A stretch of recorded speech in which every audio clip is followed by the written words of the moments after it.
Почитувани, Законот за високото образование, донесен 2008 година, не ја загрозува универзитетската автономија. Вака конечно оценија деновиве уставните судии. Ваква беше оценката, наспроти поднесувањето на повеќе иницијативи на групи професори и сенатори на Универзитетот Свети Кирил и Методи за оспорување на цели 19 одредби од овој закон, 2 правилника и 1 уредба на владата. Со ваквото решение на Уставниот суд се легитимира еден скандалозен закон. Се легитимира нелегалниот упат и грубото кршење на автономијата на универзитетите и академската слобода од страна на власт.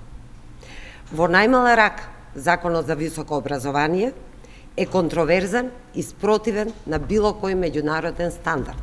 Впрочем, такви се и сите измени и дополни на овој закон во меѓувреме.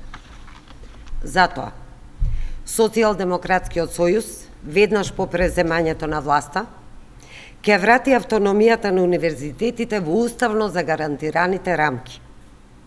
Дел од мерките во оваа насока се: прво, ќе ги децентрализираме во поголема мера факултетите и институтите со зголемување на нивните надлежности, пред се финансиска, не нарушувајќи го моделот на интегриран универзитет.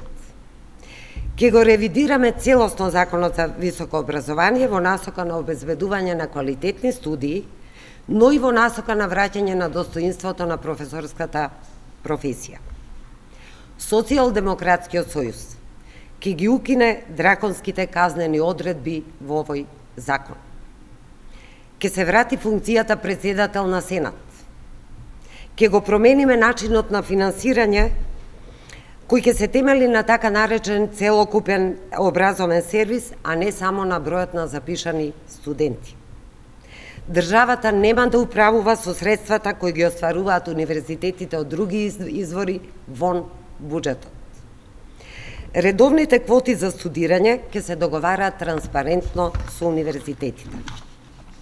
Квотите со кофинансирање ќе ги одредуваат самите универзитети во согласност со расположивите услови и пропишаните стандарди.